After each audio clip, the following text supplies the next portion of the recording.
नमस्कार सर्वांना। आज मी चवळ्याच्या शेतामध्ये आलेले आहे। चवळा इतका मोठा झालाय की यातनं चालता पण येत नाही। चवळ्याला शेंगा लागलेत चवळीच्या, किती छान आहेत बघा। देशी चवळीच्या शेंगा आहेत, पण याचा काही एक बहार तोडल्यानंतर हा चवळा जास्त दिवस काही टिकत नाही। एक बहार असतो, दुसरा बहार येतो पण कमी प्रमाणात येतो, पण एक बहार फुल जास्त प्रमाणात येतं। आणि हे अशा प्रकारे फुलकळ्या लागायला लागलेले आहेत बघ। ह्या अशा कळ्या लागायला लागलेत, ह्या कळ्या आहेत, ह्या कळ्या लागलेल्या आहेत। ही फुलं अशी उमलायला लागलेली आहेत त्या ठिकाणी, त्या नख्या सुटलेल्या आहेत।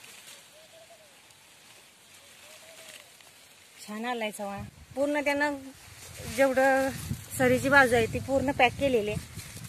आणि बघूया, पण आता बाजारभाव पण चांगले राहतील। उन्हाळ्याच्या टेम्परेचरला चवळा चांगला बाजारभाव मिळतोय चवळ्याला। आपल्या मक्याला कंस पण लागलेली आहेत बघा, बारीक बारीक कंस लागली आहेत। मक्याला बारीक बारीक कंस लागायला लागलेत। छान आहे। मकरांची वैरण पण होत्या, जनावरांच्या वैरणीसाठी केलेल्या आहे।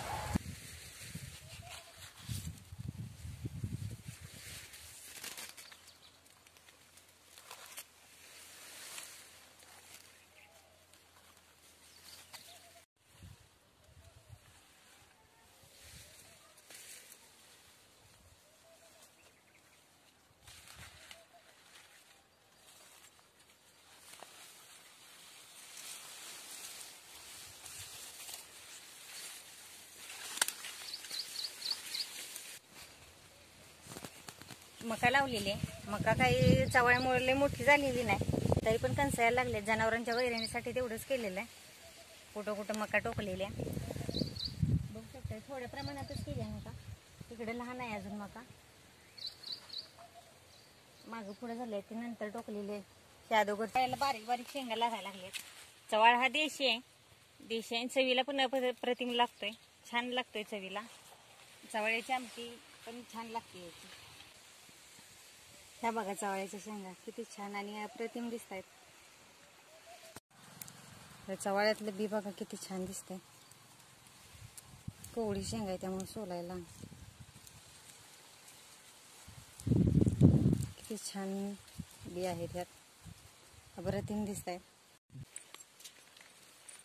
बघा तर मग आमचं चाललंय हे काकडीतलं भांगलं, काकडी नव्हे हे वाळूक आहे, जमिनीवर पसरतं ना ते वाळूक।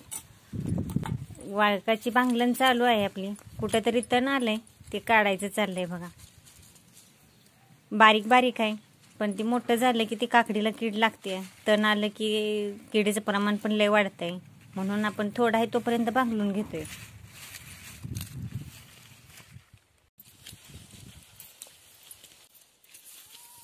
तर तुम्हाला हा व्हिडिओ कसा वाटला हे कमेंट करून नक्की सांगा, आणि हा चवळा पाहिला हे कसं वाटलं हेही कमेंट करून नक्की सांगा। व्हिडिओ आवडल्यास व्हिडिओला लाईक शेअर सबस्क्राईब नक्की करा। व्हिडिओ पाहिल्याबद्दल धन्यवाद।